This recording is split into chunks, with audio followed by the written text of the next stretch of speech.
Hello everyone. आप सब कैसे हैं? मैं उम्मीद करता हूं बहुत अच्छे होंगे और अपनी पढ़ाई को बहुत अच्छे से कर रहे होंगे। मैं Akash Kumar Bhadana ICT virtual classroom में आपका बहुत बहुत स्वागत करता हूं मेरे प्यारे बच्चों। जैसे आपको पता है बेसिकली 9th क्लास है हमारी और हम लोग पॉलिटिकल साइंस का जो बुक है हमारा उसका रिवीजन कर रहे हैं। और पहला चैप्टर हम लोग रिवीजन पर चल रहे थे और हम लोग लोकतंत्र को पढ़ रहे थे। क्या आखिर में लोकतंत्र है क्या, क्या उसकी विशेषताएं हैं, लोकतंत्र के कौन कौन से स्वरूप हैं। कुछ लोगों ने उसके लोकतंत्र के पक्ष में अपने विचारों को रखा, किसी ने विपक्ष में रखा, कुछ ने कुछ तर्क दिए कि किस तरह से लोकतंत्र हमारे लिए जो है एक वाप का नकारात्मक वाप के रूप में है, और कुछ लोगों ने उसके पक्ष में तर्क दिए और दोनों को हमने बैलेंस करने का प्रयास किया कि आखिर में दोनों दिए गए जो तत्व हैं वो किस प्रकार से सिद्ध हैं या लाभदायक है हमारे लिए। इस पर हम लोगों ने आपका बात की। ठीक है, और इसी को हम इधर देख भी चुके थे। आइए आगे बढ़ते हैं, और आगे बढ़ने से पहले सबसे पहले कल हम इतना यहाँ तक देख चुके थे कि लोकतंत्र का बृहद अर्थ, बृहत्तर अर्थ का मतलब है कि हमारे यहाँ डेमोक्रेट का एक बहुत बड़ा मीनिंग क्या है, क्या मायना है लोकतंत्र का, और हम इसे और व्यापक रूप में कैसे इसको देख सकते हैं, कैसे इसको और अर्थ निकाल सकते हैं, ये हमको देखना था। ठीक है, चलिए। तो लास्ट जितना पढ़ लिया था उसमें किसी का कोई डाउट, कोई क्वेरी, कोई क्वेश्चन, किसी बच्चे का कुछ किसी को पूछना हो तो 1 मिनट आप थोड़ा सा देख लीजिए बैकग्राउंड को, और कुछ रिवीजन है तो आप कर लीजिए, फिर हम लोग इसमें आगे कंटिन्यू करेंगे। ध्यान दीजिए, कह रहे हैं कि कई बार हम लोकतंत्र का प्रयोग सरकार से अलग संगठनों के लिए करते हैं। कह रहे हैं कि बहुत बार क्या होता है, जब हमें कभी भी डेमोक्रेसी का प्रयोग करना हो तो सरकार के अलग संगठन के लिए करते हैं कि भैया कुछ से अलग का कुछ गठन करना है, तो उसके लिए भी हम क्या कर लेते हैं, इस प्रकार से उनका गठन जो है हम कर लेते हैं। ये थोड़ा सा आपको याद रखना। ठीक, हम लोगों का परिवार काफी लोकतंत्र है। कह रहे हैं कि जो हम लोग हैं और जो हमारी बाप की फैमिली है वो काफी कैसी है, लोकतांत्रिक है। लोकतांत्रिक यानी कि जितने भी फैसले हैं हम सब साथ बैठकर मिलकर करते हैं। भाई तो ये तो होगा डेमोक्रेटिक। ठीक है, कह रहे हैं कि जब हम फैसला करना होता है तो हम सभी साथ बैठकर आपसी सहमति से फैसले करते हैं। पहली बात तो हम सभी साथ बैठ जाते हैं और साथ बैठकर आपसी सहमति से हम लोग क्या कर लेते हैं, फैसला। और फैसले में मेरे विचार का भी उतना ही महत्व होता है जितना मेरे पिताजी का। यानी कि हम सब लोग एक साथ बैठते हैं, अपने अपने विचारों को रखते हैं और सबके विचारों को बराबर महत्व दिया जाता है। ठीक है, और उसी महत्व के आधार पर हम लोग कोई किसी डिस्कशन, किसी कंक्लूजन पर हम लोग आपका पहुंचते हैं। तो यानी कि हमारी फैमिली भी कैसी है, एक डेमोक्रेटिक फैमिली है, एक आपका लोकतांत्रिक परिवार है। क्लियर है? अब देखिए, मुझे वे शिक्षक ना पसंद है जो कक्षा में छात्रों को बोलना और सवाल पूछने की इजाजत नहीं देते। कह रहे कि मैं उन टीचर्स को पसंद नहीं करता जो क्लास में जो स्टूडेंट को ना तो बोलने देते हैं और ना ही सवाल पूछने की इजाजत देते हैं। तुमने देखा होगा बहुत सारे टीचर अपनी क्लास में शांत रखते हैं और उनको बोलने नहीं देते। मैं ऐसे शिक्षकों को पसंद करती हूं जो लोकतांत्रिक मानसिकता के हों।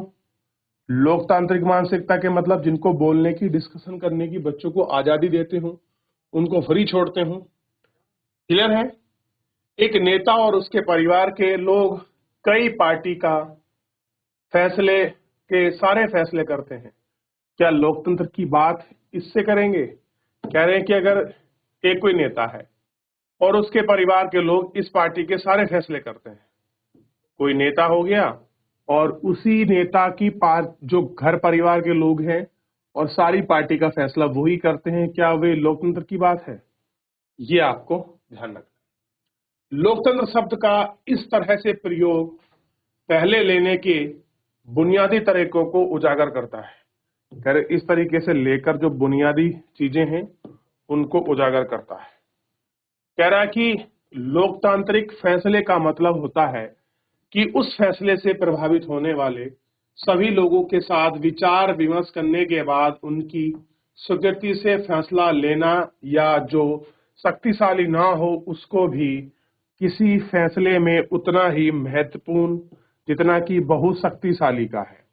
यानी कि आप हर किसी को, लोकतंत्र के अंतर्गत हर किसी को अपने बोलने की आजादी है, अपने विचार प्रचार करने की आजादी है। हमको उसको सुनना चाहिए, उस पर विचार करना चाहिए और उसके विचार को भी उतना महत्व देना चाहिए जितना हम लोग अपने को देते हैं। यही कहना चाह रहा है। यह बात सरकार या परिवार पर भी लागू होती है, चाहे कोई गवर्नमेंट हो या चाहे कोई भी हो, ये चीज हर किसी पर लागू होती है। और किसी भी संगठन पर भी इस प्रकार लोकतंत्र एक ऐसा व्यवस्थासन है जिसका जीवन के किसी भी क्षेत्र में हो सकता है। इसका प्रयोग कहाँ हो सकता है? किसी भी जीवन के क्षेत्र में हो सकता है। कई बार हम लोकतंत्र शब्द का प्रयोग किसी मौजूदा सरकार के लिए नहीं करके कुछ आदर्शों के लिए करते हैं। कई बार क्या होता है, कुछ आपकी बेसिक फंडामेंटल आपके वर्ड्स होते हैं, उसके लिए नहीं करते, बल्कि क्या करते हैं, कुछ ऐसी आदर्श हमारे सामने कंडीशन और सिचुएशंस होती हैं, उनके लिए हम करते हैं। क्लियर है? लोकतांत्रिक शासन को जरूर रखना चाहिए और कह रहे कि हर जगह अगर आपका लोकतंत्र हो तो बड़ी अच्छी बात है और हमको डेमोक्रेटिक चीजों को इसमें रखना चाहिए।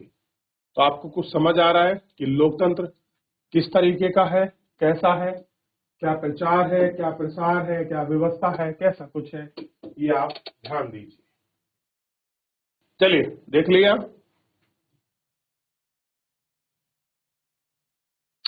अब देखिए, इस देश में वास्तविक लोकतंत्र तभी आएगा जब किसी को भी भूखे पेट सोने की जरूरत नहीं पड़ेगी।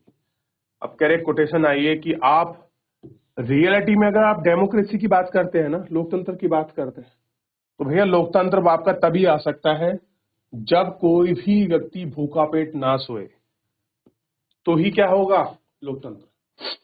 लोकतंत्र में प्रत्येक नागरिक को फैसले लेने में समान भूमिका चाहिए। कैसी चाहिए? कि बिल्कुल समान भूमिका वो रखे, तभी कुछ हो सकता है। ठीक, इसलिए वोट के समान अधिकार भर की जरूरत नहीं। ठीक, और हर नागरिक को इसके लिए आपकी सूचना समान उपलब्ध। अब क्या होता है, प्रत्येक नागरिक को अगर कोई सूचना मांग रहा है तो उसको समान सूचना उपलब्ध करानी चाहिए। बुनियादी शिक्षा उसको मिलनी चाहिए, बेसिक रिसोर्सेज और पक्की निष्ठा होनी चाहिए। यानी कि इन्फो जो भी इंफॉर्मेशन हो, हाँ, सो आपकी क्वालिटी हो, जो बेसिक एजुकेशन है वो उसको मिले, बेसिक रिसोर्सेज मिले और जो उसकी पक्की निष्ठा होना चाहिए कि मैं अपने देश के प्रति ही काम कर रहा हूँ। इस तरह से मेरे गांव में ग्राम सभा की बैठक कभी नहीं होती। कैसा लोकतंत्र है। एक बच्ची जिक्र करके क्या बात करे लोकतंत्र की, हमारे यहाँ कभी कोई बैठक आपका नहीं। देख लीजिए।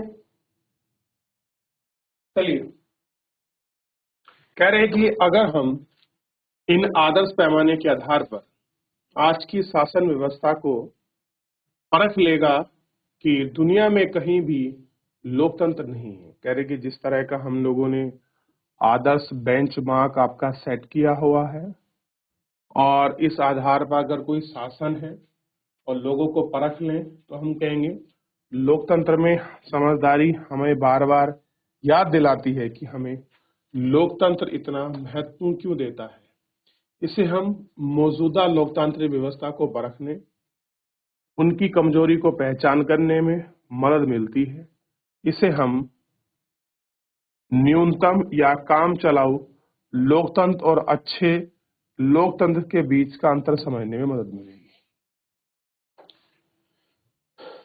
इस किताब में हम लोकतंत्र के व्यापक अवधारणा पर ज्यादा बात नहीं करेंगे।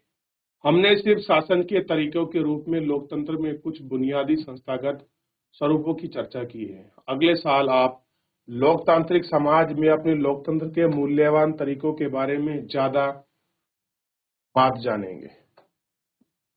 समय हमने सिर्फ इतना कर लेना जरूरी है कि लोकतांत्रिक जीवन के अनेक पहलू पर प्रासंगिक हैं और लोकतंत्र कई रूप में ग्रहण कर सकता है। समानता के आधार पर चर्चा और विचार विमर्श के बाद बुनियादी सिद्धांत मान जाता है कि लोकतंत्र का ढंग से फैसला कई तरह से हो सकता है आज की दुनिया में लोकतंत्र शासन व्यवस्था का सबसे आम रूप है। लोगों द्वारा चुने गए प्रतिनिधि के माध्यम से शासन चलाना। इसके बारे में आप चैप्टर नंबर 4 में ज्यादा विस्तार से पढ़ेंगे। लेकिन जब छोटा समुदाय हो तब लोकतांत्रिक फैसले लेने के लिए दूसरे तरीके भी अपनाए जा सकते हैं। यानी कि अगर भीड़ भाड़ ज्यादा नहीं है, पब्लिक कम है, तो दूसरे भी ऐसे तरीके हैं जिनके माध्यम से हम उसको अपना सकते हैं, देख सकते हैं। फिर भी सभी लोग साथ बैठकर सीधा फैसला कर सकते हैं। किसी गांव की ग्राम सभा इस तरह का काम करना चाहिए। क्या आप लोकतंत्र फैसले लेने के लिए और जो आपके तरीके हैं उनकी कल्पना जो है कर, कर सकते हैं। ठीक, अब देखिए, इतना देख लिया, कुछ पूछना है? कह रहे कि इसका मतलब यह हुआ कि किसी भी देश में आदर्श लोकतंत्र नहीं है। कह रहे कि जिस तरह की हम बात कर रहे हैं, अगर इसका हम रिजल्ट निकालें तो ऐसा पता लगेगा कहीं पे भी आदर्श लोकतंत्र नहीं है। लोकतंत्र की जिन विशेषताओं की चर्चा हमने इस अध्याय में की है वे लोकतंत्र की न्यूनतम शर्तें हैं, पर इन्हें यह आदर्श लोकतंत्र नहीं बनाता। एक आदर्श लोकतंत्र में निर्णय लेने की प्रक्रिया लोकतांत्रिक होनी चाहिए। कैसी होनी चाहिए? लोकतांत्रिक होनी चाहिए। हर लोकतंत्र को इस आदर्श को पाने का प्रयास करना चाहिए। यह स्थिति एक बार में एक साथ सभी के लिए हासिल नहीं की जा सकती। इसके लिए लोकतांत्रिक फैसलों की प्रक्रिया को बचाए रखना और मजबूत करने जाने की जरूरत है। नागरिक के लिए पर हम जो काम करते हैं वह हमारे देश को लोकतंत्र को अच्छा या खराब बनाने में मदद करता है। कह रहे हैं कि जिस तरह के भी हम काम करते हैं वह लोकतंत्र को अच्छा और खराब बनाने में मदद करता है। यही लोकतंत्र की ताकत है और यही कमजोरी भी है। देश का भविष्य शासकों के कामकाज के जरिए ज्यादा नागरिकों के कामकाज पर आपका निर्भर करता है। कैसा करता है? निर्भर करता है। यही चीज लोकतंत्र को अन्य शासन व्यवस्थाओं से अलग करती है। राजशाही, तानाशाही या फिर एक दल के शासक जैसे अन्य व्यवस्थाओं में सभी नागरिकों को राजनीति में हिस्सेदारी करने की जरूरत नहीं है।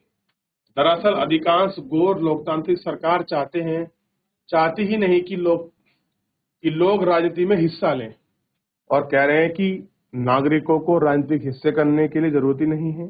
और दरअसल अधिकांश लोकतांत्रिक सरकारें ये चाहती ही नहीं है कि लोग राजनीति में हिस्सा लें, यानी कि लोगों को पॉलिटिकल अवेयरनेस होनी ही नहीं चाहिए। ऐसा जो गवर्नमेंट है, जो सरकार चलाते हैं, वो सब लोग इस विषय में बड़ा अच्छा सोचते हैं कि इन लोगों को इनके विषय में पता होना नहीं चाहिए। लेकिन लोकतांत्रिक व्यवस्था में सभी नागरिकों को की सक्रिय भागीदारी पर निर्भर करता है। कैसी भागीदारी है? एक्टिव, यानी कि अगर आप काम करेंगे तो एक्टिव होके करेंगे। आपने खाली पार्टिसिपेट कर लिया तो वो नहीं है। आपको एक्टिव मेंबर की तरह से वर्क करना है, तो ही आप क्या माने जाएंगे? एक अच्छे डेमोक्रेसी को चलाने वाले लोग माने जाएंगे। क्लियर हुआ? ये ध्यान रखना। इसलिए लोकतंत्र के बारे में पढ़ी हुई लोकतांत्रिक राजनीति पर ही ध्यान केंद्रित करना चाहते हैं, और यही कारण है कि वो सब क्या है, लोकतंत्र पर ही अपना जो ध्यान है वो आपका केंद्रित करना चाहते हैं। ये थोड़ा सा आपको ध्यान रखना। ठीक, चलिए, तो चैप्टर आपका क्लोज हो गया। सबसे पहले किसी को कुछ पूछना है, पूरे चैप्टर में कोई डाउट है, कोई क्वेरी है, मुझसे पूछ लीजिए। फिर हम इस चैप्टर में आगे बढ़ेंगे, गौर करके एक एक करके हम सारी चीजों को लेंगे। खुद करे खुद सीखे। कह रहे हैं कि अपनी विधानसभा और संसदीय क्षेत्र में सभी मतदाताओं की संख्याओं का पता लगाइए। कितने आपके यहाँ विधानसभा में और संसदीय क्षेत्र यानी कि लोकसभा में आपका जो है वोट होने हैं। चलिए, आपके लिए कुछ क्वेश्चन है। उत्तराखंड में लोकसभा की सीटें कितनी हैं? अगला क्वेश्चन है, उत्तराखंड में विधानसभा की सीटें कितनी हैं? चलिए जल्दी बताइए। लोकसभा और विधानसभा, और तीसरा लिख लीजिए इसी के नीचे उत्तराखंड में राज्यसभा की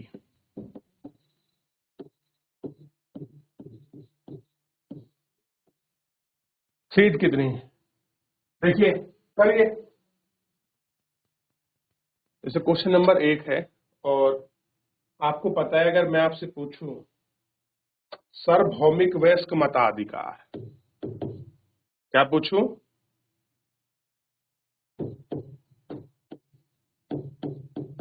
सार्वभौमिक वयस्क मताधिकार, वयस्क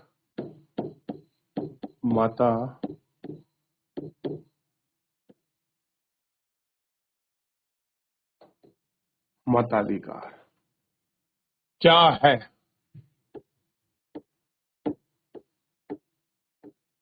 बड़े बेसिक क्वेश्चन हैं और पूरे जीवन काम आने वाले क्वेश्चन। किसको कहेंगे वयस्क मताधिकार? बता चुका हूं मैं। देखिए, सार्वभौमिक का मतलब है, सर्व माने होता है सब, भौमिक मतलब समान रूप से, वयस्क मतलब जवान, मत मता अधिकार का मतलब है वोट से, यानी कि ऐसे स्त्री या पुरुष जिनकी आयु 18 वर्ष या उससे अधिक हो, उनको समान रूप से वोट गिनने का अधिकार है, बिना किसी जाति, धर्म, लिंग, जन्म स्थान के भेदभाव किए बिना। चलिए, अगला क्वेश्चन का जवाब जो आपने नहीं दिया अभी तक, दोबारा बता देता हूं।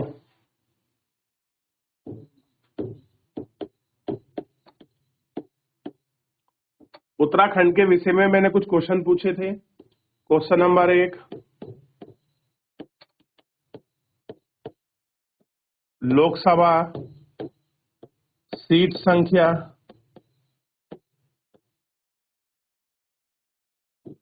क्वेश्चन नंबर 2,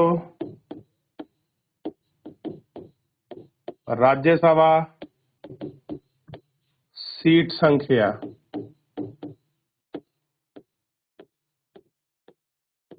और नंबर 3 मैंने पूछा था इसी में आपका विधानसभा सीट संख्या, ये बताना था। देखिए, पता होना चाहिए 5 लोकसभा सीटें हैं, राज्यसभा की 3, विधानसभा की 70। याद रखिए और कॉपी करिए इनको।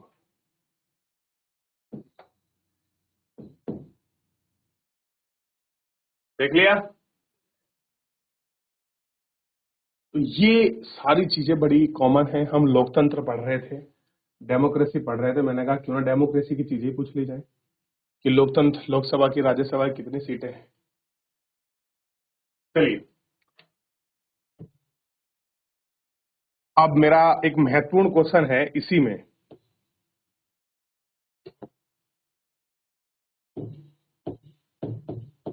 वर्तमान उत्तराखंड के राज्यपाल, आपको नाम बताना है। बताइए, कौन बच्चा बताएगा? क्या नाम है? देख लिया? तो नाम है लेफ्टिनेंट जनरल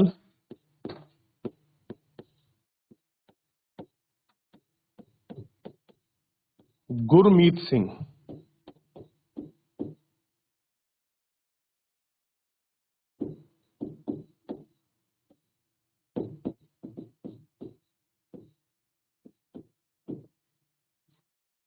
चलिए, अब अगला क्वेश्चन है, उत्तराखंड स्थापना दिवस क्या है?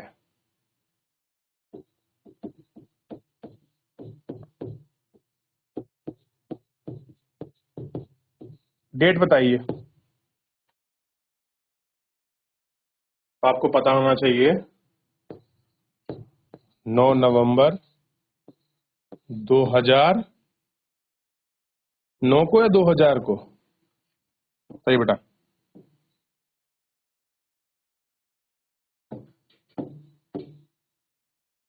याद रखिएगा, सारे पॉइंट को लिख लीजिए। चलिए, तो ये कुछ बेसिक चीजें थी जो मुझे आपको बतानी थी, ठीक है। और समय भी आपका समाप्त हो गया है, तो फिलहाल आज के लिए इतना ही। मिलेंगे नेक्स्ट लेक्चर में, तब तक पढ़ के आइए, रिवीजन करिए। धन्यवाद।